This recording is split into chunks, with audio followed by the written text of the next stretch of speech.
internacional. El día de hoy tenemos un importantísimo reportaje. Trataremos el tema de grupos beligerantes como sujetos de derecho, en donde tendremos invitados especiales y un debate frente a si las FARC pueden ser consideradas como grupos beligerantes. Iniciemos entonces explicando que el derecho internacional, en su ámbito de validez, en sus normas jurídico-internacionales, indica quiénes son los sujetos, las personas o los destinatarios de estas mismas, entendiéndose por sujetos de derecho internacional aquellos titulares de derecho y obligaciones que el ordenamiento internacional les atribuye y les impera. En general, son los titulares de situaciones jurídico-internacionales subjetivas, tanto activas como pasivas, capaces de ejercer por sí mismos derechos y contraer obligaciones en el ordenamiento internacional para defender sus intereses jurídicos dentro de la misma jurisdicción. Pero este concepto ha tenido una evolución. Es el tema de los sujetos de derecho internacional donde este derecho manifiesta marcadamente su evolución.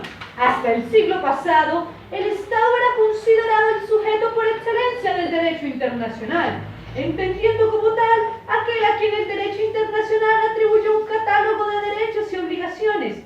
Pero a principios del siglo pasado, cuando aparecen las primeras manifestaciones de organizaciones internacionales, es el punto de partida para terminar con el monopolio del Estado como sujeto de derecho internacional.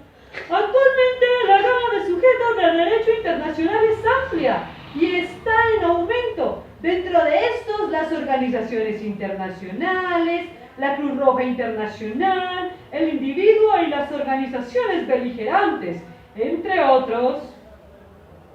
Tenemos entonces dos invitados importantes que nos compartirán sus opiniones frente a los grupos beligerantes como sujetos de derecho internacional y el tema en concreto, el grupo de las FARC en Colombia.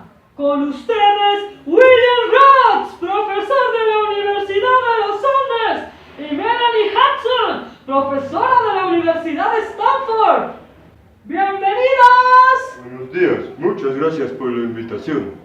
Buenos días, un gusto estar con ustedes. Y bien, para iniciar con este debate, con nuestros invitados especiales del día de hoy, primero definiremos como grupo beligerante aquel estatus que un Estado da a un grupo de rebeldes de otro Estado, que se ha levantado y ha logrado imponer una autoridad en el territorio dominado por ellos. Estatus que tiene como propósito esencial reconocer a las fuerzas insurrectas los derechos necesarios para mantener su lucha interna, con todas las consecuencias, incluso ayuda humanitaria, pero no bélica. Pero cuéntenos un poco sobre los requisitos que deben reunir estos grupos para ser considerados beligerantes. Sí, claro, para que una comunidad sea beligerante o combatiente legítimo, y por ende sujeto de derecho internacional, debe cumplir 4 requisitos. Primero, existencia de un conflicto armado en el interior de su estado. Segundo, detener o dominar una porción territorial considerable de ese mismo estado y estar organizados bajo una autoridad responsable. Tercero, los rebeldes deben ajustar su conducta a las normas internacionales reguladoras de guerra.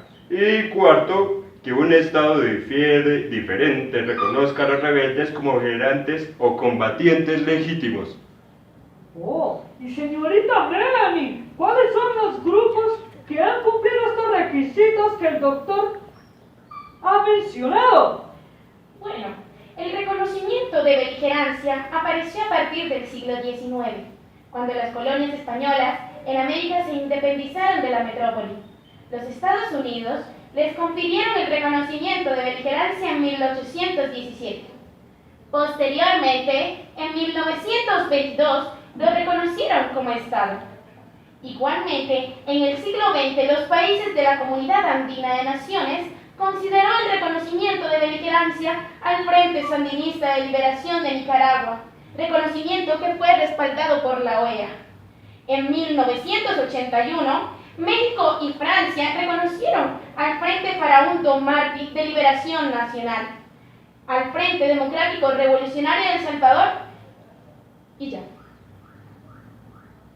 Oh, y hablando en nuestro contexto, hay un debate frente a la categoría de grupo beligerante, y es al grupo de las FARC. Recordemos el pronunciamiento que el presidente Hugo Chávez hizo, y luego nuestros invitados nos cuentan sus opiniones. Queridos televidentes, miren el siguiente informe. Salió un comunicado del gobierno de Colombia. Las FARC son terroristas por esto, por esto, por esto. Bueno, ¿y Estados Unidos qué es entonces? Vean las noticias de esta madrugada. 3 o 4 aviones F-16. F-16. Que nosotros aquí sabemos muy bien el poder destructivo que tiene un solo F-16. Bombardeó ayer un barrio completo en un pueblo de Irak y destrozó aquello. Mujeres, ¿eso qué es? ¿Qué es eso?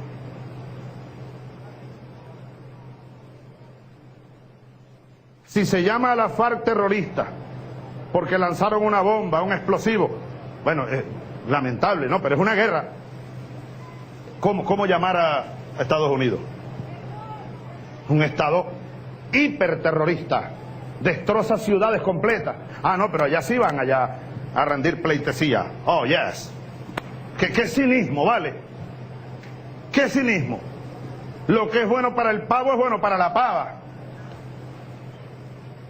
Se trata de una guerra. Una guerra. Y una guerra que no está regulada por ley alguna, porque es una guerra civil. De allí que yo proponga que la guerra en Colombia empiece a ser regulada por los protocolos de Ginebra. Ese es el fondo de mi propuesta. Humanizar la guerra como un primer paso. Y para humanizarla, presidente Uribe, usted muy bien puede dar un paso histórico. Porque fue el presidente Uribe el que le solicitó al presidente Bush que incluyera a la FARC como un grupo terrorista después del 11 de septiembre. Ningún gobierno en Colombia antes, hasta el 2001, había colocado a la FARC en una lista de grupos terroristas a ser exterminados. Bueno, eso lo respetamos, es una decisión soberana del gobierno de Colombia, pero yo solo hago esta propuesta buscando el camino de la paz. Primero hay que humanizar la guerra, si es que ese término es posible, ¿no? Humanizar la guerra. La guerra es inhumana. Creo que no es humanizable la guerra. Pero ya que existe la guerra, se desató, tratemos de regularla, pues, como cuando Bolívar y Morillo firmaron el tratado de regularización de la guerra. Presidente Uribe, si usted le reconoce a la FARC estado de beligerancia, por ejemplo, y la FARC lo aceptan, la FARC entrarían de inmediato en los protocolos de Ginebra. No podrían utilizar el secuestro, por ejemplo. Yo no comparto el secuestro, me parece horrible. Horrible. Después de la intervención del presidente Chávez y conocer su opinión, queremos saber qué opinan nuestros queridos invitados sobre que se le dé reconocimiento a los grupos beligerantes como sujetos de derecho internacional. Mi opinión es que no estoy de acuerdo con que los insurrectos sean reconocidos como sujetos de derecho internacional, teniendo en cuenta que los mismos no aportan a la construcción y desarrollo del derecho internacional. Además, carece de elocuencia que dentro de los instrumentos internacionales se proteja el principio de soberanía y de no intervención, y que para que el reconocimiento de los mismos se requiera de un tercer Estado, generando así una restricción e incumplimiento de los anteriores principios. No podría estar en más desacuerdo. ¿Quién reconocerá los derechos de los sujetos que están en inferioridad en el plano internacional? Y frente a nuestro contexto, es importante saber la opinión de nuestros invitados respecto de que a las FARC sean consideradas como grupos beligerantes. Frente a esto, no estoy de acuerdo, en virtud de que pese a que cumple con ciertos criterios ya mencionados por el Dr. William, este grupo rebelde no cumple con las normas de derecho internacional humanitario, y su forma de dominio y control es por medio coercitivo. La razón para reconocer beligerancia de las FARC es muy simple. Como fue mencionado anteriormente, el compromiso de las FARC con la paz, la reivindicación de los derechos humanos es claro. Con el inicio del proceso de paz, sumándose a esto el reconocimiento por parte de otras naciones, a este grupo beligerante terminan validando las FARC su condición de sujeto del derecho internacional. Oh, pero analicemos qué piensa nuestra clase política respecto de este reconocimiento a las FARC. Hay mucha tensión frente a este tema. Miremos estas opiniones televidentes. Implica que se reconoce a un grupo armado el derecho a hacer la guerra, la legitimidad de su causa. Se le reconoce un control territorial, se reconoce que es un Estado en formación dentro de un Estado, dentro del territorio de un Estado ya constituido, y eso le da la posibilidad de tener relaciones diplomáticas con otros países, relaciones comerciales, recibir ayuda abierta en términos financieros, en términos militares. Desde que Hugo Chávez sorprendió al mundo con esa petición, Le pido que comencemos reconociendo a la FARC y al ELN como fuerzas insurgentes de Colombia y no como grupos terroristas. diferentes analistas coinciden en afirmar que con estas palabras el mandatario venezolano mostró los verdaderos intereses que se escondían tras la liberación unilateral de Clara Rojas y Consuelo González de Perdomo. La factura de cobro por la liberación unilateral de Clara y Consuelo fue la solicitud del estatus de beligerancia por parte del presidente Chávez para las FARC. Quien lo reconoce es un tercer estado o terceros estados. Reconocerían, digamos, que las FARC es una especie de estado en formación, que por lo tanto tiene un dominio territorial, un mando unificado, cumple las normas del derecho internacional humanitario. Ninguna de esas cosas las cumple las FARC. Después de ver estas opiniones y tras las opiniones de nuestros invitados especiales que nos fueron de gran ayuda para que los televidentes conozcan más sobre el tema, les agradecemos su presencia. Esperemos volverlos a ver pronto en el set de 30 minutos, el noticiero más entretenido y más prestigioso de la televisión internacional. ¡Chao! Ahora nuestro corresponsal Chespirito nos tiene un invitado muy importante para que termine de complementarnos el tema. Bueno, respecto a la pregunta que me formulan sobre la posibilidad o digamos, desde el punto de vista jurídico, el reconocimiento del estatus de beligerancia a las FARC, considero que en el contexto actual del proceso de paz, pues esta sería una solución que realmente no consulta lo que el proceso está buscando.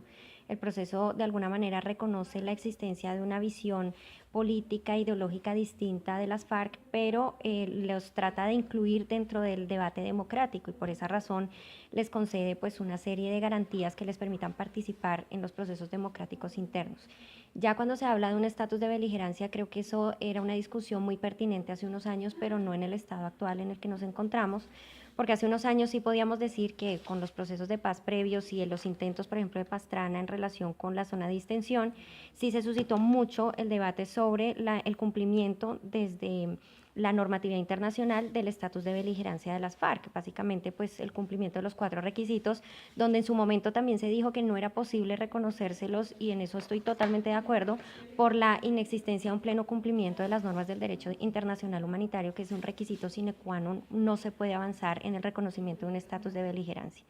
En el momento presente, por ejemplo, al reconocer que las FARC tienen una estructura organizada, están al mando único, sí efectivamente podríamos decir que también sigue siendo un elemento presente, pero básicamente ellos también lo entienden como parte de una nación que es Colombia. Entonces, el tener un mando organizado, básicamente ellos también lo están comprendiendo como un mando organizado. ¿En qué sentido? Desde el punto de vista ideológico. Luego, hablar de un estatus de beligerancia cuando estamos en un proceso de paz me parece que sería un retroceso. Al contrario, el proceso de paz está posibilitando que convivamos con visiones diferentes y posibilitemos ejercicios de participación democrática donde las FARC ya tengan una participación precisamente en el plano de los derechos, de las garantías que ofrece la democracia y no mediante el uso de las armas. Luego, el tema de beligerancia en este momento no me parece pertinente. Entonces, en esta emisión de noticias aprendimos demasiado.